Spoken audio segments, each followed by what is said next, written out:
Moi, je deviens un rockstar.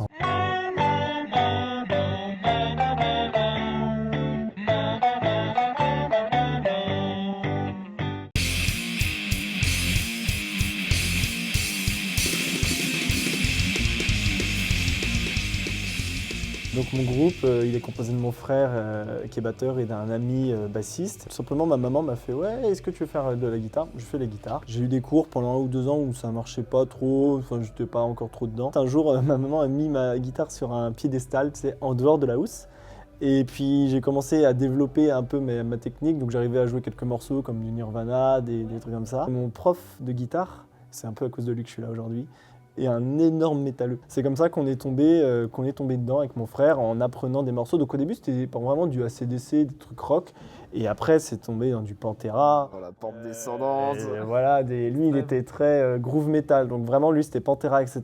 Et là moi j'ai découvert à ce moment-là les groupes de Linkin Park et System of a Down, et ça a été un choc artistique. Et en fait ce que j'ai adoré, et ça a vraiment défini mon style dans ce mouvement-là, parce que je trouve qu'il y a l'énergie du métal, il y a les gros riffs, et il y a surtout un format, les métalleux n'aiment pas dire ça, mais un format pop. Le chant n'est pas forcément toujours saturé, ou growl, etc.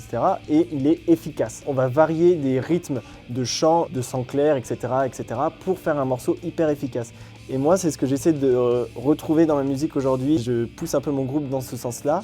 C'est pour avoir des gros riffs de guitare, des chants efficaces, des refrains efficaces, des couplets efficaces, que ça soit finalement assez court, que ça soit vraiment entêtant. En fait, je veux faire un hymne métal. Pour te donner le contraire, Metallica. Tu vois, Metallica, ils font beaucoup de leurs morceaux, c'est presque 7 minutes, 10 minutes. On n'est pas dans ça. Vraiment, on condense et efficace, ça tabasse, quoi, tu vois. Et là, depuis peu, on s'est beaucoup amélioré en technique, notamment avec mon frère, etc. Et je sais que quand on compose, naturellement, on va sur des temps compliqués. Là, par exemple, on travaillait en 5 temps. Donc, on commence à réfléchir assez naturellement sur des nouvelles formes de son. C'est vraiment stimulant quand tu arrives à caler ça, etc. et tout. Il aime pas quand je dis ça, mais franchement, faut le voir en concert où vraiment... Je me roule par terre, quoi. Ouais, voilà. C'est que ça me fait vibrer, et puis aussi, c'est aussi ma manière de me rassurer sur scène. Derrière ça, je fais un spectacle et je me cache un peu. Et en fait, les gens sont emportés par le show, ce qui font qu'ils vont être peut-être un peu moins exigeants sur certaines fausses notes que tu peux faire en concert avec le stress. Et du coup, comme tu fais le show, ils sont là, ah c'était génial. Ils vont pas forcément te dire, ah ouais mais là tu t'as raté une note, etc. Et on a fait le tremplin du Vindelfest, donc c'est un petit festival à côté d'Angoulême, et on a eu la chance d'être dans les finalistes à l'applaudimètre au tremplin. Bon, finalement on n'a pas été pris, donc c'est dommage, parce que sinon on aurait pu ouvrir la scène d'après.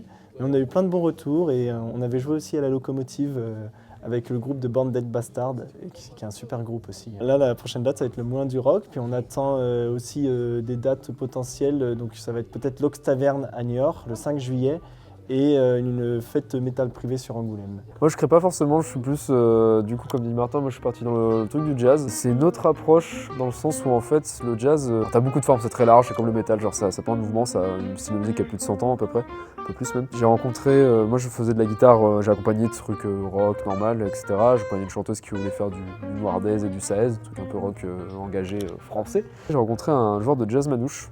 Donc c'est une branche du jazz qui est assez particulier, qui lui est de la communauté manouche, où c'est une vision et une façon de jouer la musique qui est totalement différente et très vertueuse. Genre là moi je suis encore au début du chemin, je n'ai pas le même niveau que Martin dans le métal à ce niveau-là. La sensation que tu ressens quand tu joues du jazz, qui peut paraître une musique un peu plan-plan et un peu... où tu remue pas trop, en fait c'est surtout pour la personne qui la joue. Tu vas du coup avoir un standard, donc c'est un morceau où t'as les mêmes grilles d'accords, tout le monde a pareil. Tu as un thème, donc comme une mélodie chantée, et après tu laisses la place à l'improvisation. Et c'est vraiment toi face... Alors ça fait très cliché de dire, mais à toi-même, dans le sens où tu as ton morceau et tu sors ce que tu as de toi-même.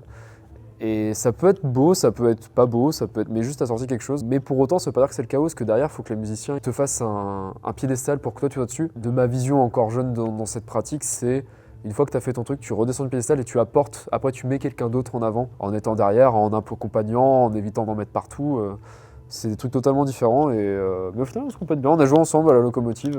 Voilà, Bah, puis c'est une expérience de Moi, j'ai appris à jouer un peu du jazz. J'ai appris des accords compliqués, tu vois, et tout. Alors que moi, c'est toujours des trucs très simples, juste lourds. Et lui, il a appris à faire du rock un peu. Et puis bon, quand il dit que c'est plan-plan, c'est faux. Le manouche, ça pompe. Hein. Moi, je deviens un rockstar. Hein. Juste rock'n'roll. Ouais, juste rock'n'roll, bien évidemment.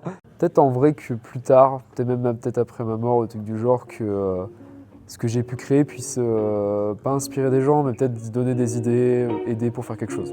En vrai, je pense que ça serait ça.